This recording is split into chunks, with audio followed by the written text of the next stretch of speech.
ഇനി മുന്നേറാനുള്ളത് പട്ടാളത്തിന് തന്നെ സൈന്യത്തിന്റെ പലവിധ എക്യുപ്മെന്റ്സും, അതായത് ഇനിയും ഉള്ളത് നമ്മൾ പറഞ്ഞ പോലെ ആർട്ടിഫിഷ്യൽ ഇന്റലിജൻസിനെ പറ്റി ഞാൻ പ്രതിപാദിക്കുകയുണ്ടായി. അപ്പൊ ആർട്ടിഫിഷ്യൽ ഇന്റലിജൻസ് ഇനി വരാനിരിക്കുന്ന ഒരു വലിയൊരു ഒരു തുറയാണ്.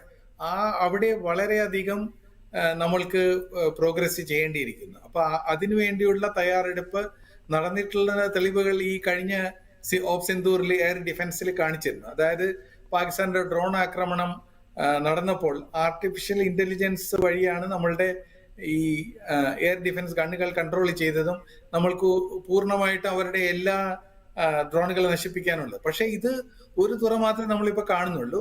ഇത് വളരെയധികം വിപുലീകരിച്ചിട്ട് തത്സമയം അങ്ങോട്ടും ഇങ്ങോട്ടും എല്ലാവിധ കമ്മ്യൂണിക്കേഷൻസ് നടത്താനും, അത് മാത്രമല്ല ഏത് ആയുധം, ഏത് തന്ത്രം, ഏത് യുദ്ധസാമഗ്രി എപ്പോൾ എത്രമാത്രം പ്രയോഗിക്കണം എന്നുള്ളതിനുള്ള ഒരു ചട്ടക്കൂട് ഉണ്ടാക്കാനും ഈ ആർട്ടിഫിഷ്യൽ ഇന്റലിജൻസിന് കഴിയും.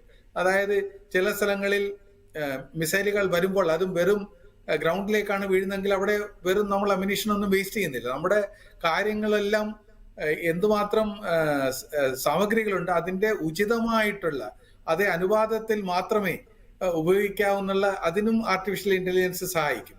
മാത്രമല്ല ഈ കമ്മ്യൂണിക്കേഷൻ, അതായത് സൈബർ സ്പേസിനെ പറ്റി ഞാൻ പ്രതിപാദിക്കുകയുണ്ടായി.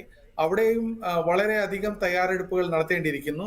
സൈബർ ആക്രമണം ഉണ്ടാകും, അതൊരു പുതിയൊരു ഡിഫൻസിന്റെ ഒരു ഭാഗമായിട്ട് അത് തീർച്ചയായിട്ടും വരണം. അതൊരു ചലഞ്ചാണ്. അതിനുവേണ്ടിയും പ്രത്യേക സംഘടനകൾ ഉണ്ടാക്കിയിട്ടുണ്ട്. അതിന് ഒരു ശാസ്ത്രജ്ഞന്മാരുണ്ട്. ഈ സൈബർ സ്പേസ് നമ്മൾ ഡൊമിനേറ്റ് ചെയ്യണം. സൈബർ സ്പേസ് ഡൊമിനേറ്റ് ചെയ്ത് കഴിഞ്ഞാൽ മൊത്തം ശത്രുക്കളുടെ എല്ലാവിധ സജ്ജീകരണങ്ങളും മരവിപ്പിക്കാൻ പറ്റും. അതായത് അവരുടെ ബാങ്കിങ് ഓപ്പറേഷൻസോ അല്ലെങ്കിൽ ഇന്റലിജൻസ് എക്സ്ചേഞ്ചോ കമ്മ്യൂണിക്കേഷനോ എല്ലാം നടത്താൻ പറ്റും. ശരി.